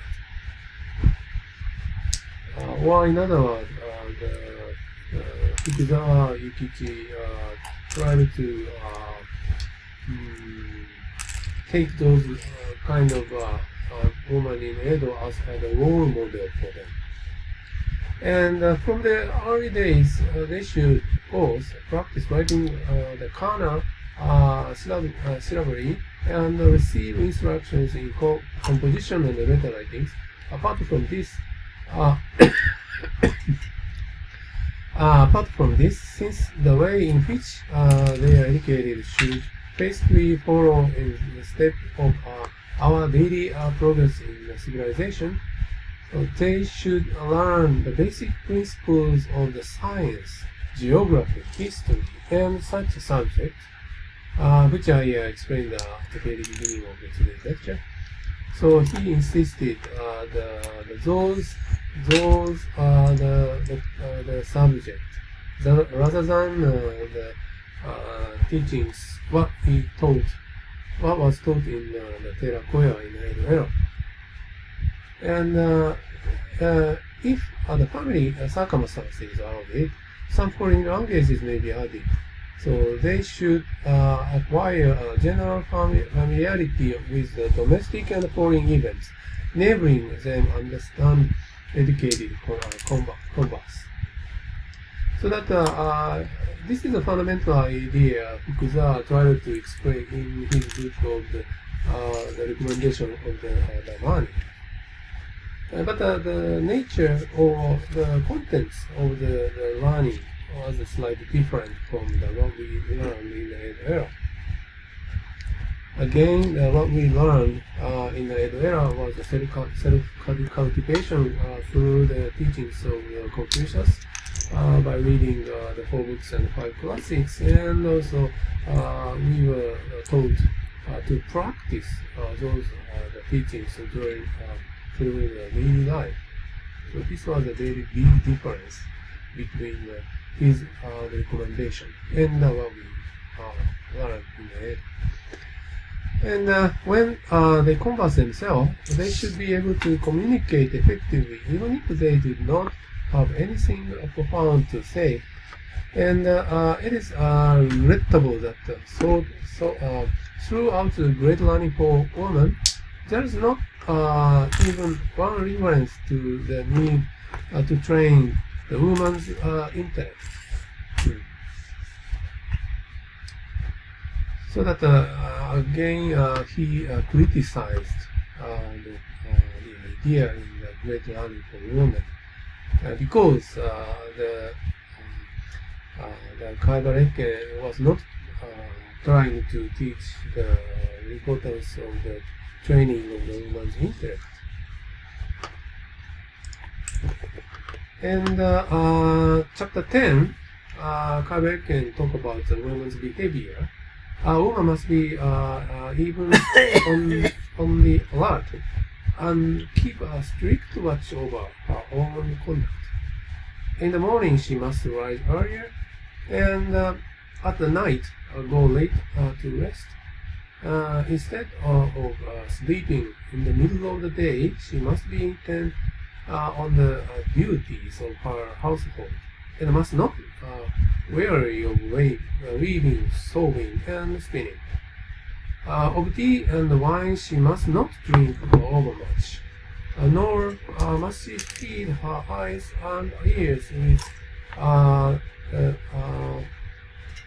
theatrical performance, ditties, and ballads. To temples, whether Shinto or Buddhist, and other like the places where there is a great concourse of people, she should go, but sparingly, till she has reached the age of 40. So that the Kaiba tried to teach the women to be strict, for the woman to be strict on their duties. That means the household, and also avoiding too much drink, and also joining or visiting the place where so many people getting together, like a festival, and also this should be kept under the woman under the 40. So, in other words, young people should not go such kind of place. And what the Fukuzawa talk about or criticize about that, to instruct a woman to take charge household affair, to be intent on work about the house, and not weary of weaving, sewing, and spinning is highly appropriate. So that in some aspect, Fukuzawa Yukichi agreed with the idea of the Kaiba Hekken. For these are clearly duties for which women are suited. So that we are living in this the modern ages. For us who we live such modern ages, even Fukuzawa's idea here is seems a little bit old, because he agreed with the Kaiba Hekken's idea that the spinning or sewing weaving is women's duties, and so nowadays even the man ourselves have to sew or weave our clothes if we lack like buttons on the clothes or something, or even men ourselves have to cook by ourselves. But women are also told that they must not drink overmuch tea and wine, since even tea can be harmful to one's health when taken in excess. Wine must be even worse. So both men and women should drink it only in moderation. So, and Fukuzawa also agreed with the Ikken's idea, but not only for women but also men. Too much drink the wine was not but only but for the health of the women, but also the men. Situation is the same. He insisted here. And since human life is normally composed half of pleasure and half of pain, where there is a hardship, enjoyment soon follows. I would like to accept the logic that throughout our lives we should work hard and play hard, so that we can experience pleasure and pain in equal measures. So that so Fukuzawa insisted that Kaiba can only focused on keeping the duty and not to enjoy so much. But Fukuzawa insisted that the pleasure and hardship should be equal in whole throughout our life. and he not only talk about the hardship or pain of life, but also he said that pleasure or happy things should be also required in the human's life. And on marrying, the man and the wife contract to share both pleasure and pain as long as they are together. Of course, when the family is poor, they will have a difficulty in providing for their daily needs, and will have no struggle hard just to earn a living. The kabuki and forms of the musical entertainment will therefore beyond their reach. However, once they have accumulated some savings as a result of their efforts, there is no reason why both parents and the children should not go on the excursion together, forgetting all their daily cares and just enjoying themselves. This is just what is meant by work hard, play hard. So that I think here that Fukuzawa mentioned about the important things that even poor families, but if they could get a little money because of the savings, so then it is worse for the people or woman who go to the picnic or the day trip with their family is important to refresh themselves. And this was the explanation of the Fukuzawa here. And however, the writer, the Kabareken, seems to say that the women are strictly prohibited from going out to play or listening to music, regardless of whether the household is rich or poor, while instruction implies men and under no such restriction. By the way, what happened at Edo era like this? Okay, like this.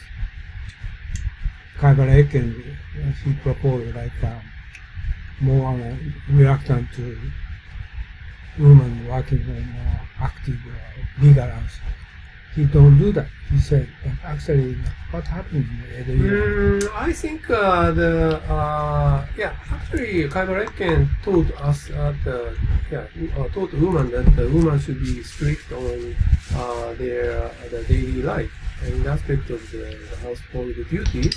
And even the woman should avoid to join some kind of entertainment or enjoying the life. But actually, the people in Edo enjoyed their life. Right? Yeah, that was true. And the traditional or the typical teachings of the history in school right now was the feudal era, that in the Edo era, was a very severe situation for the ordinary people because of the pressure of the like a taxing by the Tokugawa shogunate, and even people have to suffer their daily life. But based on the recent study, that situation was not.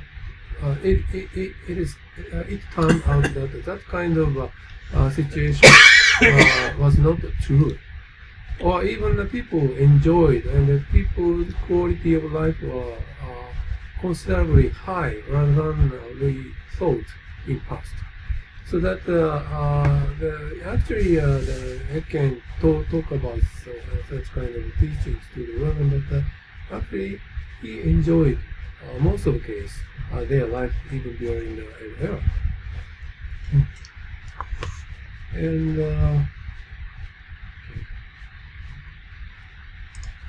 And part 11. What I can talk about. and concentrate on woman's duty and not to pray thoughtlessly. She must not Pray is what is pray praying. to the God. Pray thoughtlessly? Okay. She must not let herself be led astray. I think we discussed about this issue last time, maybe. We did. I think we already finished chapter 11. Yeah. Ready? So then can I skip? Yeah. Okay. So maybe chapter 12. And household and avoiding luxury beyond husband and house plans. I can talk about in her capacity of wife. She must keep her husband household Can you follow? in You can order. follow? If the wife be able and profligate, the house is ruined. So in everything, she must avoid extravagance, and both with regard to food and raiment, must act according to her station in life, and never give way to luxury and pride. So I guess this is the situation of the not the conservative number of the husband even right now, and Uno-san, you always complaining about yeah, this. my wife. Profligate. Yeah, so simply Profligate. simply the Kaiba insisted that woman should not spend She's evil. right. So woman should not spend too much money against the practical situation of their house situation. And what Fukuzawa talk about that. And this is very good advice for maintaining the household. I greatly approve, but I would like to go one step further and press for women to be taught the principles and the techniques of the economics and accounting. So this is also the aspect where the Fukuzawa tried to explain about the how the people should make our life efficient in the aspect of the modernized idea based on the teachings of like physics, math, or whatever such kind of important Where subjects. do you mean? No, I just explain about it by myself based on this. And in some cases, wife leaves the economics of household to her husband, allowing him to do as he pleases and remaining in complete ignorance. This is an unacceptable situation. I think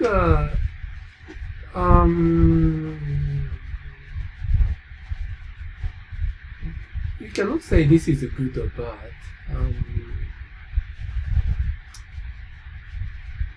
Anyway, even right now, some wise wife tried not to explain the. What does this mean? So she understands her husband wealth or something? The finance or everything? He's talking about it? Okay, Fukuzawa trying to explain that the situation of in Edo, so even if the economical situation of her house was not good, or in other words, there is not much money, but she tried not to explain that kind of a true situation to husband, or even she tried to prepare the money if she was asked by the husband. by even borrowing the money from other the relatives or whatever. But Fukuzawa criticized that such kind of situation was not good. Or even every woman have to consult and talk and share such kind of situation with the husband. This was the explanation comments of the Fukuzawas.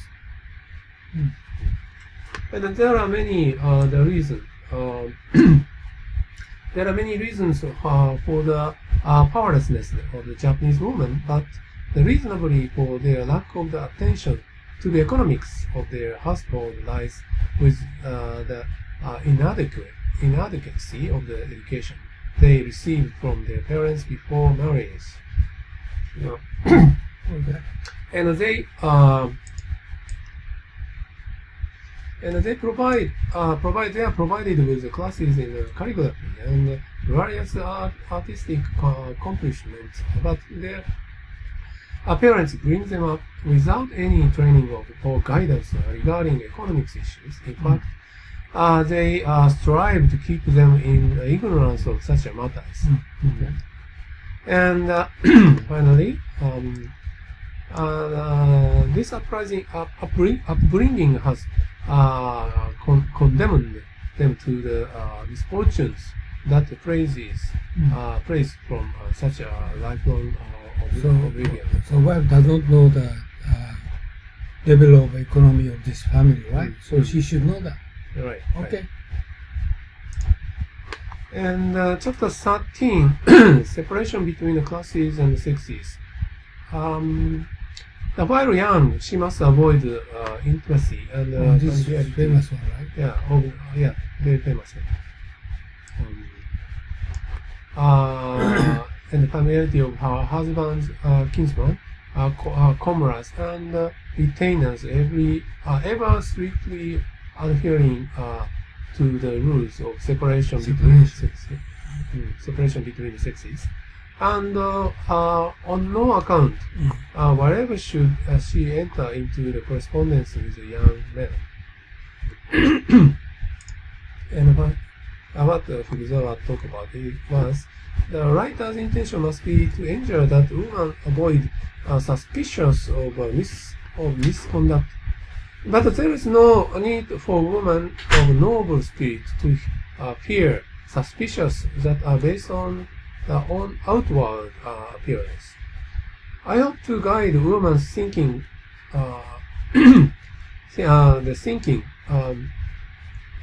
thinking to a higher level, so that there is no need for them to pretend to be unsophisticated. And instead, I was then to relax and amuse themselves in mixed company, although they must not arouse suspicious by behaving without restraint.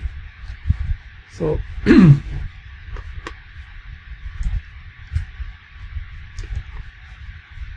And we often hear the actual cases of women who bring shame upon themselves through their rude behavior, but this is not necessarily because their parents or husband have failed to keep them confined deep within the walls of houses.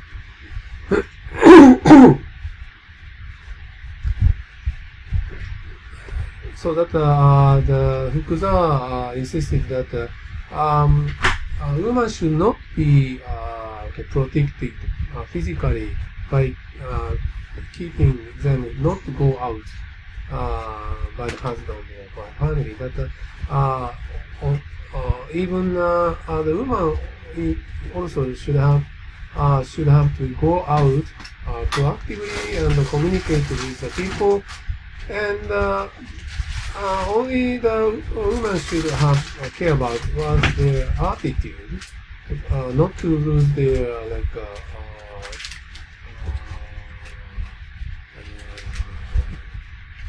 like a credibility or something.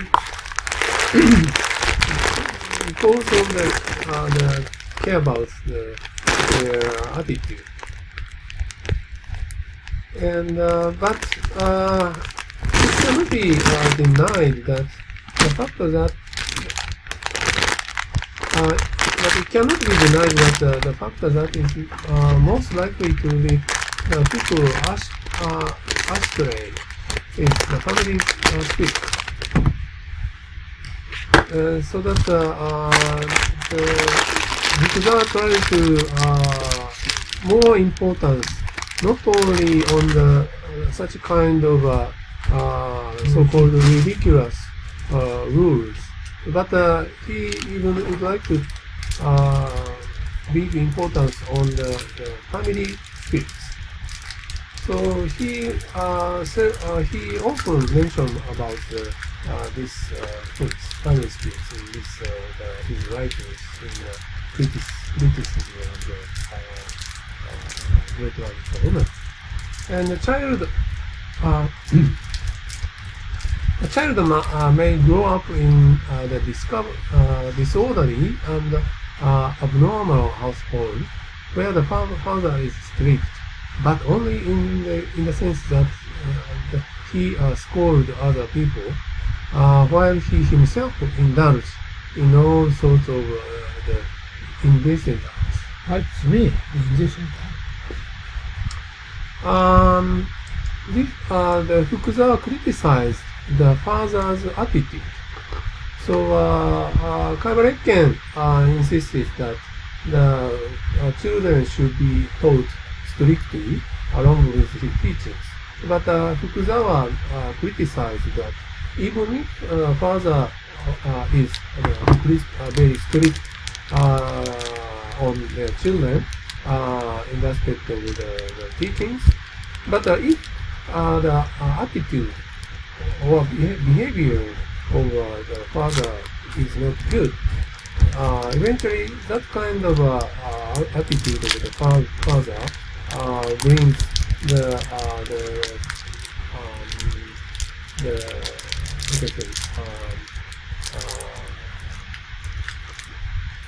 affect in the bad way to the indecent the acts.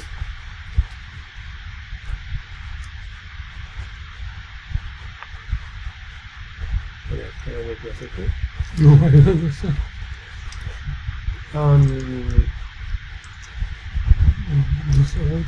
Yeah, so even if the father is very strict against their children, but okay, I understand. He is evil.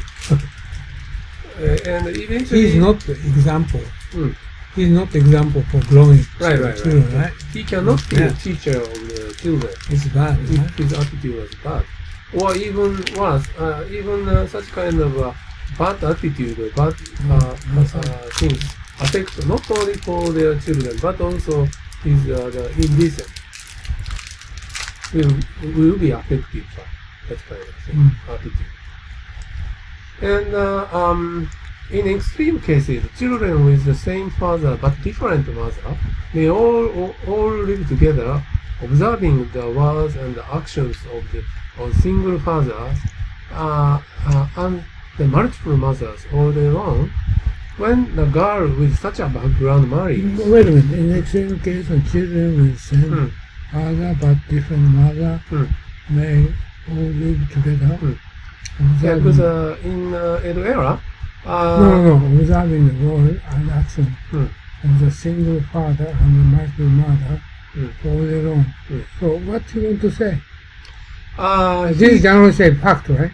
Yes, he trying to pick up the one extreme example of the Edo era. Okay, move. I understand. And when a girl with such a background marriage, husband who exhibit violent and rude behavior, it will be like living on indecent situation only to enter another one. What me?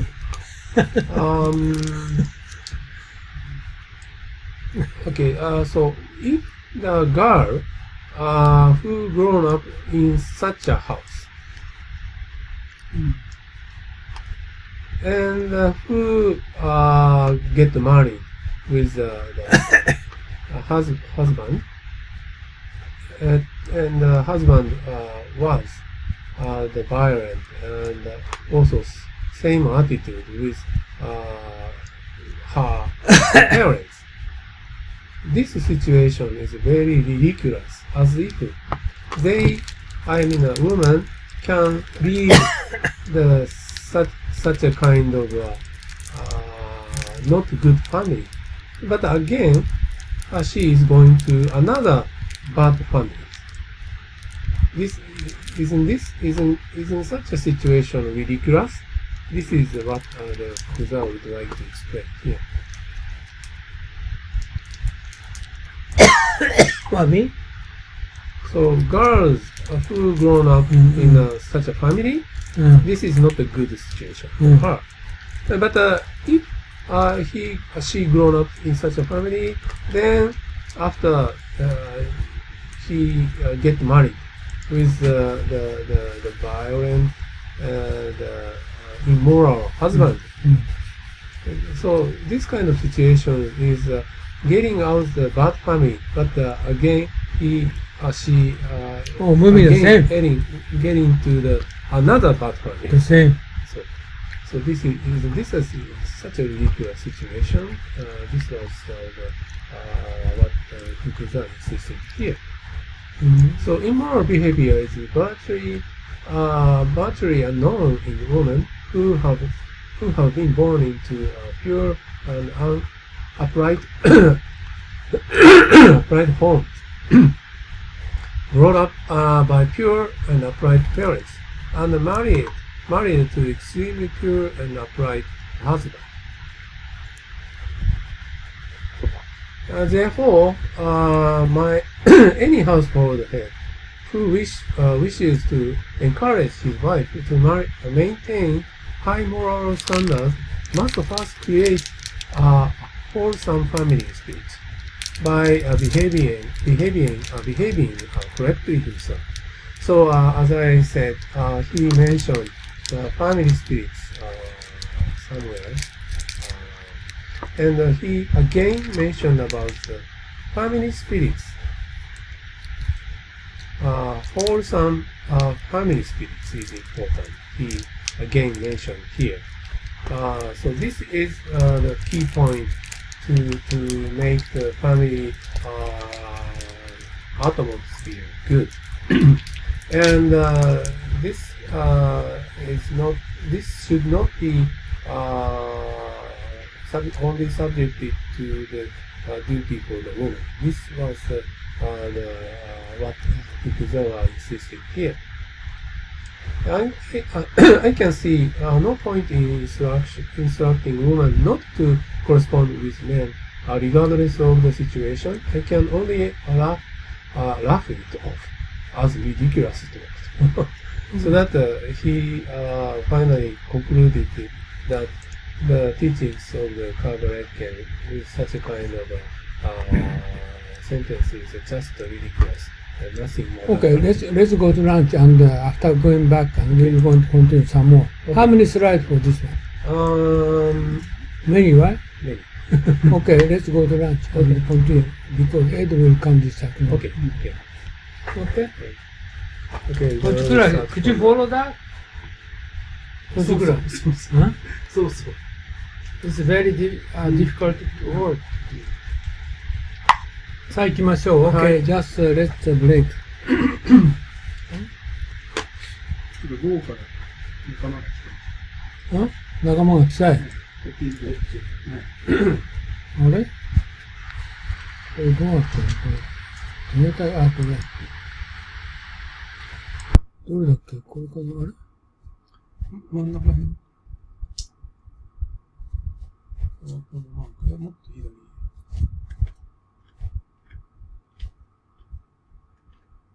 え？いや、もっと。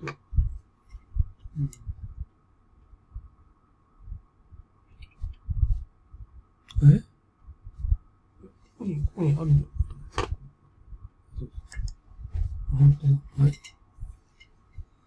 いいよ、もう始まってる。Okay, the chapter, section 14 is the keeping clean and neat. And what Kaiba said was her personal adornments and the color and pattern of her garments should be unobtrusive. It was sufficient for her to be neat and cleanly in her person and in her wearing apparel. It is wrong in her by an excess of care to obtrude herself on other people's notice. Only that which is suitable should be adopted. Here is good. And about this, what the Fukuzawa Yukichi said was, this presumably means that woman should take account of the family income and make a principle of simplicity. This I can agree with. Also, Fukuzawa Yukichi agreed with the fundamental idea of the icons. And we should lay down the general guidelines about simplicity, but leave the actual choices of color and the pattern to those concerned. Unfortunately, it often happens that women from the provinces have money to spend on garments.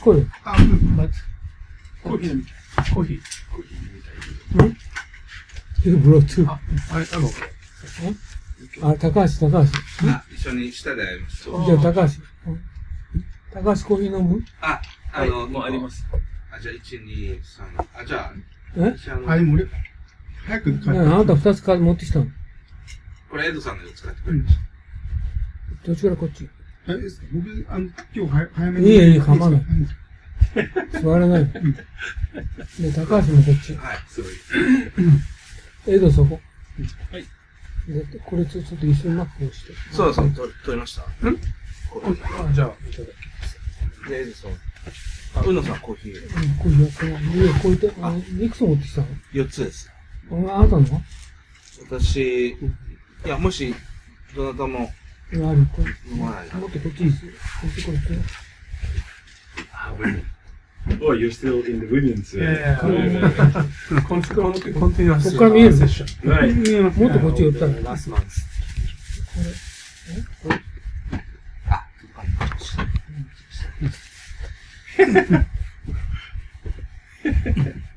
Point three. Point three. Yeah, I これ俺んだ。 explaining that. じゃあこれさ、高橋飲むよ。ありがとうございます。OK、じゃあ、ここまで。ここまで？これ下まで。Okay, unfortunately, it often happens that women from the provinces have money to spend on the garments, but do not know how to match colors and patterns. How to match colors and patterns. Yeah, and they make silly people laugh because their expensive clothes do not suit them. Since this is all a question of artistic taste, even if women are told to observe simplicity in all things, I like to add that it is important for them to learn about art regardless of their income, so that even in the midst of the simplicity, they can come up with idea for their adornment. So simply, Fukuzawa Yukichi insisted that women should be, of course, keep clean and neat in their apparatus, but at the same time they have to care about the income of their house, and also even women should learn a little bit about the how to use the money effectively in terms of the based on the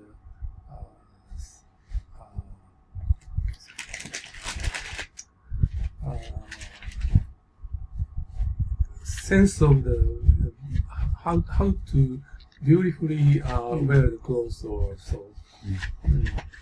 So in these sections, the Guzawa Yukichi 100% agree with the idea of the Kaibara Eken.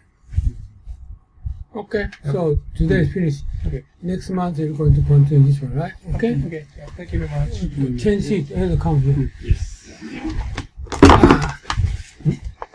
Ah. お土産忘れた。来週。すみません。ああ、お土産。お土産 from your What お土産 hometown? そう。Yeah, I've been away for a long time. So. What kind of お土産? Do you prepare something for presentation? No? Yes.